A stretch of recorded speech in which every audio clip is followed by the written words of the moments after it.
ಈ ವಿಡಿಯೋ ಎಷ್ಟು ಅದ್ಭುತವಾಗಿ ಇರಲಿದೆ ಎಂದರೆ ರೈತರು ತಾವು ಸಾಕಿದ ಪ್ರಾಣಿಗಳನ್ನ ರಕ್ಷಿಸಲು ತಮ್ಮ ಬುದ್ಧಿವಂತಿಕೆಯನ್ನ ಬಳಸಿ ಈ ಕ್ರೂರ ಪ್ರಾಣಿಗಳಿಗೆ ಸವಾಲು ಹಾಕ್ತಿದ್ದಾರೆ. ಈ ವಿಡಿಯೋದಲ್ಲಿ ಅಂತಹದ್ದೇ ಕೆಲವು ಅದ್ಭುತ ರಕ್ಷಣಾ ಕವಚಗಳನ್ನ ನೋಡೋಣ. ಗೆಳೆಯರೆ, ನಾನು ತಯಾರಿಸಿದ ಈ ಕಂಟೆಂಟ್ ನಿಮ್ಗೆ ಇಷ್ಟವಾದ್ರೆ ಈ ವಿಡಿಯೋಗೆ ಖಂಡಿತವಾಗಿ ಒಂದು ಲೈಕ್ ಮಾಡಿ. ಹಾಗೆಯೇ ನೀವು ಇದುವರೆಗೆ ನಮ್ಮ ಚಾನಲ್ ಅನ್ನ ಸಬ್ಸ್ಕ್ರೈಬ್ ಮಾಡದೇ ಇದ್ರೆ ಈಗಲೇ ಸಬ್ಸ್ಕ್ರೈಬ್ ಮಾಡ್ಕೊಳ್ಳಿ. ಚಿಕನ್ ಆರ್ಬ್ಸ್ ಇದನ್ನ ನೋಡಿದಾಗ ಕೊಂಚ ನಗು ಬರಬಹುದು, ಆದ್ರೆ ಈ ಕೋಳಿಗಳನ್ನ ರಕ್ಷಿಸುವ ವಿಷಯದಲ್ಲಿ ಇದು ಅತ್ಯಂತ ಅದ್ಭುತವಾಗಿ ಕೆಲಸ ಮಾಡುತ್ತೆ. ಇದನ್ನ ಹಗುರವಾದ ಪ್ಲಾಸ್ಟಿಕ್ ಅಥವಾ ಕಬ್ಬಿಣದ ತಂತಿಯಿಂದ ರೌಂಡ್ ಆಗಿರುವ ಪಂಜರದಂತೆ ಚೆಂಡಿನ ಆಕಾರದಲ್ಲಿ ಮಾಡಲಾಗುತ್ತೆ. ಅಲ್ಲದೆ ಇದನ್ನ ಎರಡು ಭಾಗಗಳಾಗಿ ಬೇರ್ಪಡಿಸಿ ರೈತರು ಸಾಕುತ್ತಿರುವ ಕೋಳಿಗಳನ್ನ ಅದರೊಳಗಡೆ ಇಟ್ಟು ಮತ್ತೆ ಲಾಕ್ ಮಾಡಲಾಗುತ್ತೆ. ಇದು ತುಂಬಾ ಹಗುರವಾಗಿರೋದ್ರಿಂದ ಒಳಗಿರುವ ಕೋಳಿ ನಡೆದಾಗ ಆ ಚೆಂಡು ಕೂಡ ಅದರೊಂದಿಗೆ ಹುಲ್ಲಿನ ಮೇಲೆ ಹುರುಳುತ್ತಾ ಮುನ್ನಡೆಯುತ್ತೆ. ಈ ರಕ್ಷಣಾ ಕವಚದಿಂದಾಗಿ ಕೋಳಿಗೆ ಯಾವುದೇ ರೀತಿಯ ತೊಂದರೆ ಆಗೋದಿಲ್ಲ. ಅದು ಆರಾಮಾಗಿ ತನ್ನ ಆಹಾರವನ್ನ ತಿನ್ನುತ್ತಾ ಮುಂದೆ ಸಾಗುತ್ತೆ. ಬೆಕ್ಕುಗಳು, ದೊಡ್ಡ ನಾಯಿಗಳು ಮತ್ತು ಗಿಡಗಳಿಂದ ಈ ಕೋಳಿಗಳು ಕೊಲ್ಲಲ್ಪಡುವುದನ್ನು ತಡೆಯಲು ಈ ವಿಶಿಷ್ಟ ಸಾಧನವನ್ನ ಆಸ್ಟ್ರೇಲಿಯಾದ ಸಂಸ್ಥೆಯೊಂದು ವಿನ್ಯಾಸಗೊಳಿಸಿದೆ. ಈ ಪ್ರಾಣಿಗಳು ಕೋಳಿಗಳನ್ನ ಕೊಲ್ಲಲು ಎಷ್ಟೇ ಪ್ರಯತ್ನಿಸಿದ್ರು ಆ ಪಂಜರದೊಳಗಿರುವ ಕೋಳಿಯನ್ನ ಸ್ಪರ್ಶಿಸಲು ಕೂಡ ಸಾಧ್ಯವಾಗೋದಿಲ್ಲ. ಇದಲ್ಲದೆ ಪ್ರಾಣಿಗಳು ಇದರ ಮೇಲೆ ದಾಳಿ ಮಾಡಿದಾಗ ಆ ಚೆಂಡು ಉರುಳುತ್ತಾ ಮುಂದೆ ಹೋಗುತ್ತೆ ಮತ್ತು ಶತ್ರುಗಳು ಕೋಳಿಯನ್ನ ಹಿಡಿಯದಂತೆ ತಡೆದು ಅದನ್ನ ರಕ್ಷಿಸುತ್ತೆ. ಬರ್ಡ್ ಸ್ಪೈಕ್ಸ್ ಇದು ಹೆಚ್ಚಿನ ಜನರಿಗೆ ಖಂಡಿತ ತಿಳಿದಿರಬೇಕಾದ ವಿಷಯವಾಗಿದೆ. ಈ ಪಾರಿವಾಳಗಳು ನಮ್ಮ ಮನೆಗಳ ಸುತ್ತಮುತ್ತಲಿನ ಹಾಗೂ ಅಪಾರ್ಟ್ಮೆಂಟ್ಗಳ ಕಿಟಕಿಗಳು, ಎಸಿ ಕಂಪ್ರೆಸರ್ಗಳು ಮತ್ತು ಮೇಲ್ಚಾವಣಿಗಳ ಮೇಲೆ ಕುಳಿತು ಟಾಯ್ಲೆಟ್ ಮಾಡುತ್ತೆ. ಇದರಿಂದಾಗಿ ಹಲವು ರೋಗಗಳು ಹರಡಬಹುದು ಮತ್ತು ಮನುಷ್ಯರ ಪ್ರಾಣಕ್ಕೂ ಅಪಾಯ ಎದುರಾಗಬಹುದು. ಈ ಪಾರಿವಾಳಗಳ ವೇಸ್ಟ್ ನಲ್ಲಿ ಅಪಾಯಕಾರಿ ಫಂಗಸ್ ಮತ್ತು ಬ್ಯಾಕ್ಟೀರಿಯಾಗಳು ಇರುತ್ತೆ. ಇವು ಗಾಳಿಯ ಮೂಲಕ ಮನುಷ್ಯರ ಶ್ವಾಸಕೋಶವನ್ನ ತಲುಪಿ ಪ್ಲಾಸ್ಮೋಸಿಸ್ ನಂತಹ ಗಂಭೀರ ಉಸಿರಾಟದ ಕಾಯಿಲೆಗಳಿಗೆ ಕಾರಣವಾಗಬಹುದು. ಅದಕ್ಕಾಗಿಯೇ ಈಗ ಎಲ್ಲರೂ ಈ ಬರ್ಡ್ ಸ್ಪೈಕ್ಸ್ ನಂತಹ ಸಾಧನಗಳನ್ನ ಬಳಸ್ತಾ ಇದ್ದಾರೆ. ಈ ಪಾರಿವಾಳಗಳು ಆಕಾಶದಿಂದ ಕೆಳಗಡೆ ಬಂದು ಕುಳಿತುಕೊಳ್ಳಲು ಯತ್ನಿಸಿದಾಗ ಈ ಚೂಪಾದ ಸ್ಪೈಕ್ಗಳು ಅವುಗಳ ಕಾಲಿಗೆ ತಾಕಿ ಕಿರಿಕಿರಿಯನ್ನ ಉಂಟು ಮಾಡುತ್ತೆ. ಅಲ್ಲಿ ಕಾಲಿಡಲು ಸರಿಯಾದ ಜಾಗ ಸಿಗದ ಕಾರಣ ಪಕ್ಷಿಗಳು ತಕ್ಷಣ ಹಾರಿ ಬೇರೆಡೆಗೆ ಹೊರಟು ಹೋಗುತ್ತೆ. ಈ ಸ್ಪೈಕ್ಗಳು ನೋಡೋದಕ್ಕೆ ಸಾಕಷ್ಟು ಅಪಾಯಕಾರಿಯಾಗಿ ಕಾಣುತ್ತೆ, ಆದ್ರೆ ಇವು ಈ ಪಕ್ಷಿಗಳಿಗೆ ಯಾವುದೇ ರೀತಿಯ ಗಾಯವನ್ನ ಉಂಟು ಮಾಡೋದಿಲ್ಲ. ಈ ಪಕ್ಷಿಗಳು ತುಂಬಾ ಬುದ್ಧಿವಂತವಾಗಿದ್ದು ದೂರದಿಂದಲೇ ಈ ಚೂಪಾದ ಸ್ಪೈಕ್ ಗಳನ್ನ ಸ್ಪಷ್ಟವಾಗಿ ನೋಡಬಲ್ಲವು. ಆದ್ದರಿಂದ ಅವು ಆ ಜಾಗದಲ್ಲಿ ಕುಳಿತುಕೊಳ್ಳಲು ಪ್ರಯತ್ನಿಸೋದೇ ಇಲ್ಲ. ಕೊಲಾರ್ಡ್ ವಿಂಡ್ ಟರ್ಬೈನ್ಸ್ ಬ್ಲೇಡ್ಸ್ ವೇಗವಾಗಿ ತಿರುಗುವ ಈ ಗಾಳಿ ಟರ್ಬೈನ್ ಗಳ ರೆಕ್ಕೆಗಳು ಕಂಡಾಗ ಪಕ್ಷಿಗಳ ಕಣ್ಣಿಗಳಿಗೆ ಇವು ಪ್ರತ್ಯೇಕ ವಸ್ತುವಾಗಿ ಕಾಣಿಸುವುದಿಲ್ಲ. ಅತಿ ವೇಗವಾಗಿ ತಿರುಗೋದ್ರಿಂದ ಇವು ಆಕಾಶದಲ್ಲಿ ಒಂದಾದ ಮಂಜಿನಂತಹ ಆಕಾರದಲ್ಲಿ ಕಾಣಿಸುತ್ತೆ. ಇದನ್ನ ಮೋಷನ್ ಸ್ಮಿಯರ್ ಎಂದು ಕರೆಯಲಾಗುತ್ತೆ. ಇದರಿಂದಾಗಿ ಪಕ್ಷಿಗಳಿಗೆ ಅಲ್ಲಿ ಏನೋ ತಡೆಗೋಡೆ ಇದೆ ಎಂದು ಗುರುತಿಸಲು ಸಾಧ್ಯವಾಗದೆ ನೇರವಾಗಿ ಈ ಟರ್ಬೈನ್ ಗಳಿಗೆ ಡಿಕ್ಕಿ ಹೊಡೆಯುತ್ತೆ ಮತ್ತು ಇದರಿಂದ ಅಪಾರ ಸಂಖ್ಯೆಯ ಪಕ್ಷಿಗಳು ಸಾವನ್ನಪ್ತಿವೆ. ಈ ಅಪಾಯವನ್ನ ಗುರುತಿಸಿ ಈ ಪಕ್ಷಿಗಳನ್ನ ಎಚ್ಚರಿಸಿ ಅವುಗಳ ಪ್ರಾಣ ಉಳಿಸಲು ಟರ್ಬೈನ್ ಬ್ಲೇಡ್ ಗಳಿಗೆ ಕಪ್ಪು ಅಥವಾ ಕೆಂಪು ಬಣ್ಣ ಬಳಿಯಲಾಗುತ್ತೆ. ಈಗ ಈ ಪಕ್ಷಿಗಳು ಅವುಗಳತ್ತ ಬಂದಾಗ ಪ್ರಮುಖವಾಗಿ ಈ ಬಣ್ಣಗಳು ಅವುಗಳಿಗೆ ಕಾಣಿಸೋದ್ರಿಂದ ಅಲ್ಲಿ ಟರ್ಬೈನ್ ಬ್ಲೇಡ್ ಗಳು ತಿರುಗುತ್ತಿವೆ ಎಂಬುದು ಅತ್ಯಂತ ಸ್ಪಷ್ಟವಾಗಿ ಅರ್ಥವಾಗುತ್ತೆ. ಆದ್ದರಿಂದ ಅವು ಪಕ್ಕಕ್ಕೆ ಹಾರಿ ತಮ್ಮ ಪ್ರಾಣವನ್ನು ಉಳಿಸಿಕೊಳ್ಳುತ್ತೆ. ಫ್ಲೆಡ್ರಿ ಫೆನ್ಸಿಂಗ್ ಈ ಬೇಲಿಯನ್ನ ದಾಟಿ ಮನುಷ್ಯರ ಬಳಿಗೆ ಈ ಕ್ರೂರ ಪ್ರಾಣಿಗಳು ಬರದಂತೆ ತಡೆಯಲು ಇದೊಂದು ಅತ್ಯಂತ ವಿಶಿಷ್ಟ ವಿಧಾನವಾಗಿದೆ. ಒಂದು ಉದ್ದನೆಯ ಹಗ್ಗಕ್ಕೆ ಕೆಂಪು ಬಣ್ಣದ ಬಟ್ಟೆಯ ತುಂಡುಗಳನ್ನ ಅಥವಾ ಪ್ಲಾಸ್ಟಿಕ್ ಧ್ವಜಗಳನ್ನ ನೆಲಕ್ಕೆ ತಾಗದಂತೆ ಸ್ವಲ್ಪ ಎತ್ತರದಲ್ಲಿ ತೂಗು ಹಾಕಲಾಗುತ್ತೆ. ಗಾಳಿ ಬೀಸಿದಾಗ ಈ ಧ್ವಜಗಳು ವೇಗವಾಗಿ ಅಲಗಾಡುತ್ತೆ. ಇದರಿಂದ ತೋಳಗಳು ಮತ್ತು ನರಿಗಳು ತುಂಬಾ ಎಚ್ಚರಗೊಳ್ಳುತ್ತೆ. ಕಾಡಿನಲ್ಲಿ ದಿಢೀರನೆ ಇಂತಹ ಹೊಸ ಬಣ್ಣ ಮತ್ತು ವಿಚಿತ್ರ ಚಲನೆಗಳನ್ನ ನೋಡಿ ಇವು ಇದನ್ನ ಒಂದು ಅಪಾಯ ಎಂದು ಭಾವಿಸುತ್ತೆ. ಇದಲ್ಲದೆ ಗಾಳಿಯಲ್ಲಿ ಹಾರಾಡುವ ಬಟ್ಟೆಯ ತುಂಡುಗಳನ್ನ ನೋಡಿ ತೋಳಗಳಿಗೆ ಅಲ್ಲಿ ಮನುಷ್ಯರು ಓಡಾಡುತ್ತಿರಬಹುದು ಎನಿಸುತ್ತೆ. ಆದ್ದರಿಂದ ಅವು ಹೆದರಿ ಆ ಬೇಲಿಯನ್ನ ದಾಟಲು ಸ್ವಲ್ಪ ಧೈರ್ಯವನ್ನು ಕೂಡ ಮಾಡುವುದಿಲ್ಲ. ಆದ್ರೆ ಟ್ವಿಸ್ಟ್ ಏನಂದ್ರೆ ಆ ತೋಳಗಳು ತುಂಬಾ ಬುದ್ಧಿವಂತ ಪ್ರಾಣಿಗಳು. ಇವು ದಿನವೂ ಆ ಬೇಲಿಯನ್ನ ನೋಡುತ್ತಿರುತ್ತೆ. ಆದ್ದರಿಂದ ಕೆಲವು ಸಮಯದ ನಂತರ ಅಂದರೆ 3 ರಿಂದ 5 ತಿಂಗಳಲ್ಲಿ ಇವುಗಳಿಗೆ ಆ ಧ್ವಜಗಳಿಂದ ಯಾವುದೇ ಅಪಾಯವಿಲ್ಲ ಎಂಬುದು ಅರ್ಥವಾಗಿ ಬಿಡುತ್ತೆ. ಒಮ್ಮೆ ಅವುಗಳ ಭಯ ದೂರವಾದ್ರೆ ಅವು ಯಾವುದೇ ಹಿಂಜರಿಕೆ ಇಲ್ಲದೆ ಬೇಲಿಯನ್ನ ದಾಟಿ ಒಳಗಡೆ ಬರುತ್ತೆ. ಅದಕ್ಕಾಗಿ ಇದನ್ನ ತಾತ್ಕಾಲಿಕ ರಕ್ಷಣೆಗಾಗಿ ಮಾತ್ರ ಬಳಸಲಾಗುತ್ತೆ. ಎಲೆಕ್ಟ್ರಿಕ್ ಫೆನ್ಸಿಂಗ್ ಇದು ಖಂಡಿತವಾಗಿಯೂ ಒಂದು ಅದ್ಭುತ ರಕ್ಷಣೆಯಾಗಿದೆ. ಇದು 2 ರೀತಿಯಲ್ಲಿ ರೈತರಿಗೆ ತುಂಬಾ ಉಪಯುಕ್ತವಾಗಿದೆ. ಇದರಲ್ಲಿ ತೆಳುವಾದ ವಿದ್ಯುತ್ ತಂತಿಯನ್ನ ಬಳಸಲಾಗುತ್ತೆ. ಇದರೊಂದಿಗೆ ಸೌರಶಕ್ತಿ ಅಥವಾ ಬ್ಯಾಟರಿಯಿಂದ ನಡೆಯುವ ಸಣ್ಣ ಎನರ್ಜೈಸರ್ ಅನ್ನ ಸಂಪರ್ಕಿಸಲಾಗುತ್ತೆ. ಇದರಿಂದಾಗಿ ರೈತರು ಸಾಕುವ ಪ್ರಾಣಿಗಳು ಆ ಬೇಲಿಯನ್ನ ದಾಟಿ ಹೊರಗೆ ಹೋಗೋದಿಲ್ಲ. ಹಾಗೆಯೇ ಬೇರೆ ಕ್ರೂರ ಪ್ರಾಣಿಗಳು ಸಹ ಈ ಸಾಕು ಪ್ರಾಣಿಗಳನ್ನ ಕೊಲ್ಲಲು ಬೇಲಿಯನ್ನ ದಾಟಿ ಒಳಗಡೆ ಬರಲು ಸಾಧ್ಯವಿಲ್ಲ.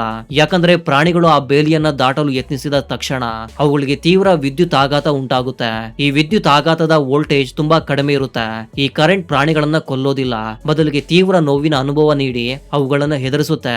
ಅಮೆರಿಕದ ಮೊಂಟಾನಾ, ಐಡಾವೋ ಮತ್ತು ವ್ಯೂಮಿಂಗ್ ನಂತಹ ರಾಜ್ಯಗಳಲ್ಲಿ ಹಾಗೂ ಯುರೋಪಿಯನ್ ದೇಶಗಳಲ್ಲಿ ಪಶುಪಾಲಕರು ತೋಳಗಳು ಮತ್ತು ಕಯೋಟಿಗಳ ದಾಳಿಯಿಂದ ತಮ್ಮ ಕುರಿ ಹಾಗೂ ಕರುಗಳನ್ನು ರಕ್ಷಿಸಲು ಈ ಟರ್ಬೋ ಫ್ರೆಂಡ್ಲಿ ಪದ್ಧತಿಯನ್ನ ವ್ಯಾಪಕವಾಗಿ ಬಳಸ್ತಾರೆ.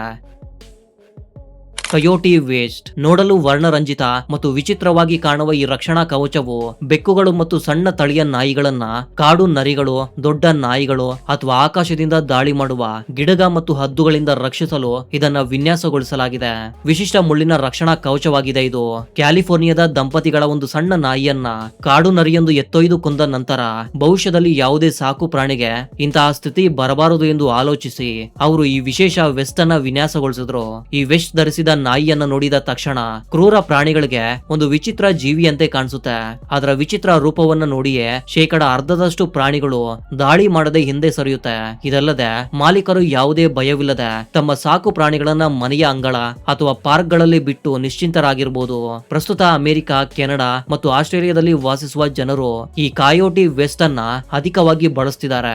ವೈಲ್ಡ್ ಲೈಫ್ ಎಕೋಡಕ್ ಈ ಹೆದ್ದಾರಿಗಳಲ್ಲಿ ವಾಹನಗಳು ಅತಿ ವೇಗವಾಗಿ ಚಲಿಸುತ್ತೆ, ಆದ್ರೆ ಅದೇ ಸಮಯದಲ್ಲಿ ಈ ಪ್ರಾಣಿಗಳು ನೀರು ಅಥವಾ ಆಹಾರದ ಹುಡುಕಾಟದಲ್ಲಿ ರಸ್ತೆಗಳನ್ನ ದಾಟುತ್ತವೆ. ಇದರಿಂದಾಗಿ ಪ್ರತಿ ವರ್ಷ ಲಕ್ಷಾಂತರ ಸಂಖ್ಯೆಯಲ್ಲಿ ಕಾಡು ಪ್ರಾಣಿಗಳು ಸಾವನ್ನಪ್ತಿವೆ.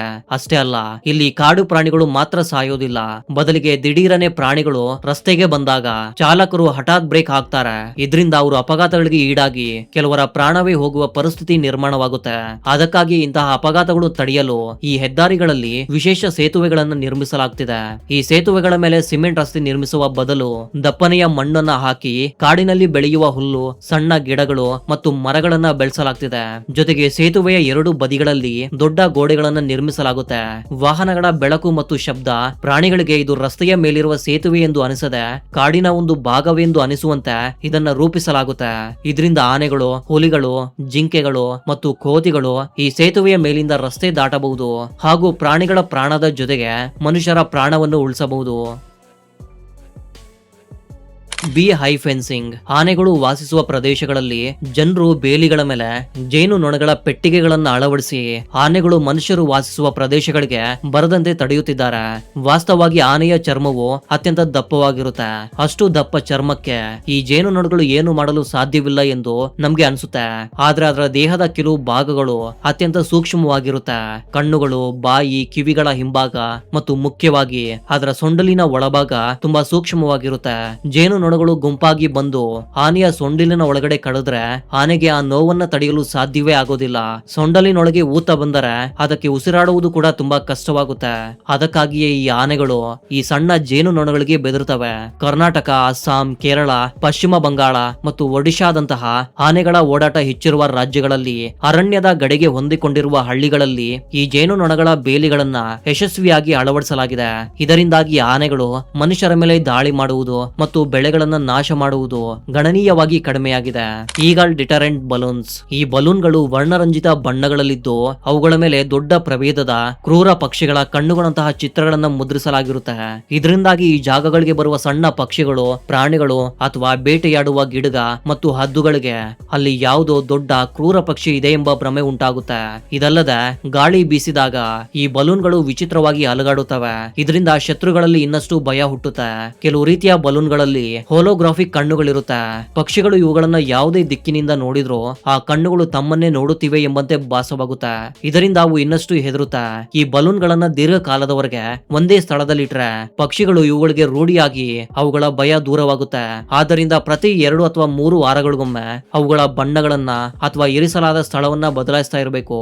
ಸ್ಪೈಕ್ ಡಾಗ್ ಕಾಲರ್ಸ್ ರೈತರು ತಾವು ಸಾಕಿದ ಕುರಿಗಳನ್ನ ರಕ್ಷಿಸಲು ಇಂತಹ ಶಕ್ತಿಶಾಲಿ ನಾಯಿಗಳನ್ನ ಸಾಕ್ತಾರೆ. ಇವು ಎಷ್ಟು ಶಕ್ತಿಶಾಲಿ ಆಗಿರುತ್ತವೆ ಎಂದರೆ ಅಲ್ಲಿಗೆ ಬರುವ ನರಿಗಳು, ಕರಡಿಗಳು, ಚಿರತೆಗಳು ಮತ್ತು ತೋಳಗಳನ್ನು ಸಹ ಓಡಿಸುವ ಸಾಮರ್ಥ್ಯವನ್ನು ಹೊಂದಿರುತ್ತೆ. ಆದ್ರೆ ಕೆಲವೊಮ್ಮೆ ಈ ತೋಳಗಳು ಗುಂಪಾಗಿ ಬಂದಾಗ ಅವುಗಳ ಕೈಯಲ್ಲಿ ಈ ನಾಯಿಗಳೇ ಕೊಲ್ಲಲ್ಪಡುತ್ತೆ. ಈ ಅಪಾಯದಿಂದ ನಾಯಿಗಳನ್ನ ರಕ್ಷಿಸಲು ರೈತರು ಈ ಸ್ಪೈಕ್ ಡಾಗ್ ಕಾಲರ್ ಅನ್ನ ಬಳಸ್ತಾರೆ. ಇವು ಎಷ್ಟು ಅದ್ಭುತವಾಗಿ ಕೆಲಸ ಮಾಡುತ್ತವೆ ಎಂದರೆ ತೋಳಗಳು ಸಿಡಿಲ ವೇಗದಲ್ಲಿ ಬಂದು ಈ ನಾಯಿಯ ಕುತ್ತಿಗೆಯನ್ನ ಕಡಿಯಲು ಯತ್ನಿಸಿದಾಗ ಆ ಪಟ್ಟಿಯಲ್ಲಿರುವ ಚೂಪಾದ ಕಬ್ಬಿಣದ ಮುಳ್ಳುಗಳು ತೋಳದ ಬಾಯಿಯ ಒಳಭಾಗವನ್ನ ತೀವ್ರವಾಗಿ ಗಾಯಗೊಳಿಸುತ್ತೆ. ಇಷ್ಟು ತೀವ್ರವಾಗಿ ಗಾಯಗೊಂಡ ನಂತರ ಆ ತೋಳದ ಅರ್ಧದಷ್ಟು ಶಕ್ತಿ ಕಡಿಮೆಯಾಗುತ್ತೆ. ತದನಂತರ ಅದು ಮತ್ತೆ ದಾಳಿ ಮಾಡಲು ಯತ್ನಿಸುವುದಿಲ್ಲ. ಅಷ್ಟರಲ್ಲಿ ರಕ್ಷಣೆ ಮಾಡುವ ಈ ನಾಯಿಯು ತೋಳದ ಮೇಲೆ ಮರುದಾಳಿ ನಡೆಸಿ ಅದನ್ನ ಕೊಲ್ಲುತ್ತದೆ ಅಥವಾ ಅಲ್ಲಿಂದ ಓಡಿಸುತ್ತೆ. ಈ ಸ್ಪೈಕ್ ಡಾಲರ್ ಗಳನ್ನ ಪ್ರಸ್ತುತ Turkey, Italy, Greece, Iran, Afghanistan, USA ಮತ್ತು ನಮ್ಮ ಭಾರತದಲ್ಲೂ ಬಳಸಲಾಗ್ತಿದೆ. ಅದೇ ರೀತಿ ಇಂತಹ ಶಕ್ತಿಶಾಲಿ ನಾಯಿಗಳನ್ನ ಸಾಕಲು ಸಾಧ್ಯವಾಗದವರು ತಮ್ಮ ಕುರಿಗಳಿಗೂ ಇಂತಹ ಮುಳ್ಳಿನ ಕೋಟ್ಗಳನ್ನ ತೊಡಸಿ ಕ್ರೂರ ಪ್ರಾಣಿಗಳಿಂದ ಕುರಿಗಳನ್ನ ರಕ್ಷಿಸ್ತಾರೆ. ಗೆಳೆಯರ, ಈ ವಿಡಿಯೋ ನಿಮ್ಗೆ ಇಷ್ಟವಾಗಿದ್ರೆ ಇದನ್ನ ನಿಮ್ಮ ಸ್ನೇಹಿತರೊಂದಿಗೆ ಖಂಡಿತ ಹಂಚಿಕೊಳ್ಳಿ ಮತ್ತು ನಮ್ಮ ಚಾನಲ್ ಅನ್ನ ಈಗಲೇ ಸಬ್ಸ್ಕ್ರೈಬ್ ಮಾಡ್ಕೊಳ್ಳಿ. ಇದೇ ರೀತಿಯ ಮತ್ತೊಂದು ಇಂಟ್ರೆಸ್ಟಿಂಗ್ ಆದ ವಿಡಿಯೋದ ಜೊತೆಗೆ ಮತ್ತೆ ಸಿಗೋಣ. ಅಲ್ಲಿವರೆಗೂ ಜೈ ಹಿಂದ್, ಜೈ ಕರ್ನಾಟಕ.